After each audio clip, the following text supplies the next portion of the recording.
Hi, this is Delia from Delia Creates. Today we are going to crochet a beginner-friendly basic Christmas stocking. You'll need super bulky yarn. I like to use a wool blend like Woolies Thick and Quick. I used one skein plus about 15 yards extra. You'll also need a 6.5mm hook, scissors, a stitch marker, and a yarn needle. To begin, create a magic ring, which is basically a slip knot that we will crochet into. So instead of closing up the slip knot, keep it open while inserting your hook into the top loop. See my Crochet Basics series for a slower tutorial on this.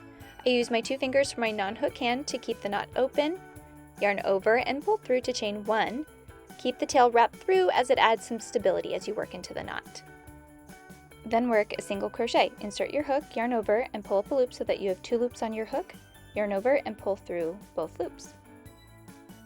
Repeat 5 more times for a total of 6 single crochet. Now pull on the tail to cinch up the first round. Normally we'd work a slip stitch to turn this into a circle, but we're going to work continuous seamless rounds. So go right into working a single crochet into the first single crochet from the first round. Place a stitch marker to mark the beginning of the second round, then work a single crochet in the same space. We will be working 2 single crochets into each space for this round. You should end up with a total of 12 single crochet. To start round 3, remove the stitch marker, work a single crochet, and then put the stitch marker back. The stitch with the marker counts as 1 single crochet, work 2 single crochet into the next, then repeat this pattern of 1 single crochet and 2 single crochet in the next for the rest of the round. You should now have 18 stitches at the end of this round. For round 4, remove the stitch marker, work a single crochet, replace the stitch marker, and work a pattern of 1 single crochet, 1 single crochet, then 2 single crochets in the next. Ending stitch count for this round is 24. For round 5, work 1 single crochet, 1 single crochet, 1 single crochet, and then 2 single crochets together. Final stitch count is 30 and there are no more increases. Now we will simply work 1 single crochet into each stitch in each round for 12 rounds, making sure to replace the stitch marker each time. Because we stopped increasing, you can see our rounds start to curve into a cup shape. The continuous rounds are hard to count by sight, so I like to keep a tally of the rounds to stay on track. And our stocking toe is complete. To get a better visual, flatten it out. The curved part is the toe, and now we add on the heel with rows instead of rounds. So you'll crochet about halfway around, start working single crochet like the previous rounds, but after 16 single crochet, stop. Turn, chain 1, which does not count as a stitch, and then single crochet at the base of the chain, which does count as a stitch. Single crochet for the rest of the row back to the stitch marker, which is a total of 16 single crochet. Once you've removed the stitch marker and worked the last stitch in the row, turn for row 3 and repeat the process. Chain 1 and work 16 single crochet, then repeat this once more for row 4. Then for row 5, turn, chain 1 and work 7 single crochet.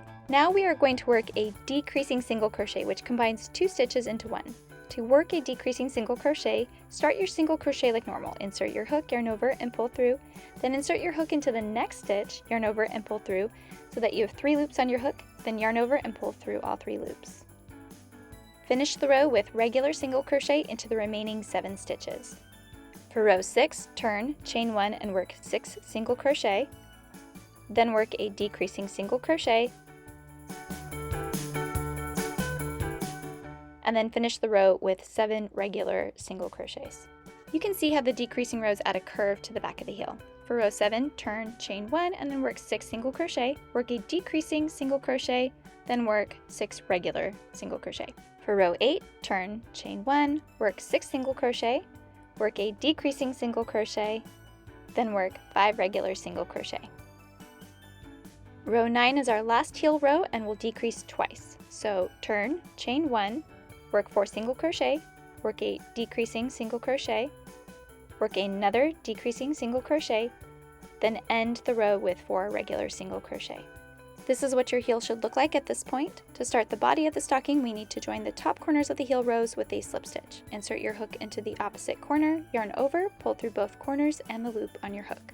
Then work a single crochet to the left of the slip stitch and place a stitch marker to indicate the start of the first stocking body round.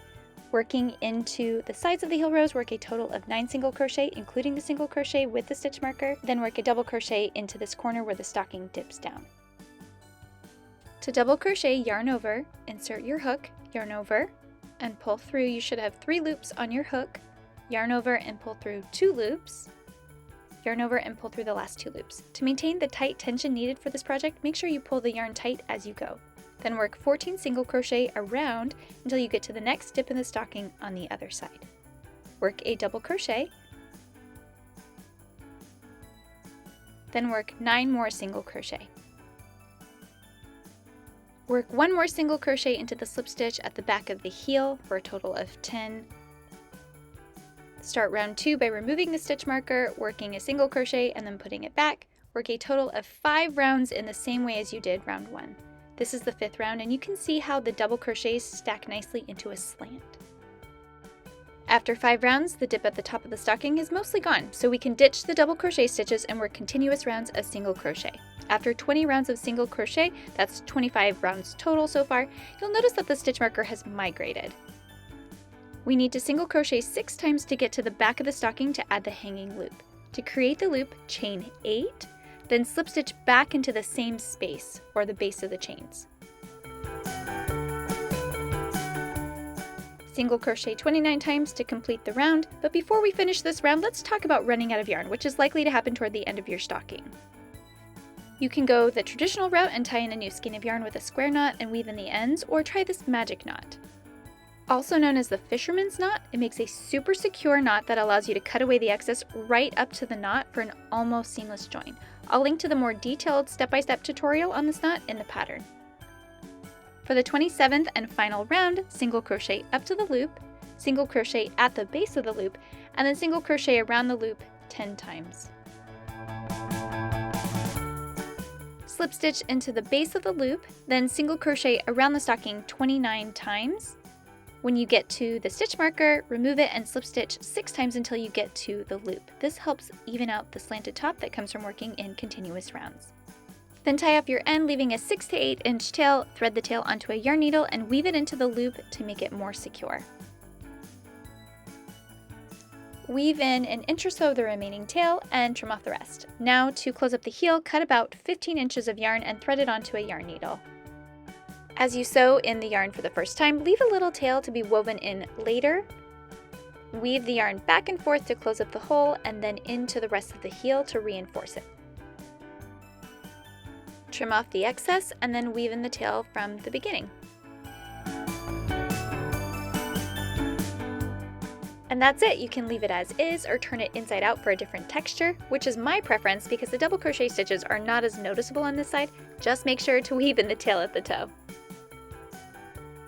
My goal was to make this stocking really sturdy. I tested it with some oranges, which worked fine. Then I added 5 pounds of canned food and it handled it no problem. I was pretty stoked about that. For more tutorials and free patterns, visit DeliaCreates.com.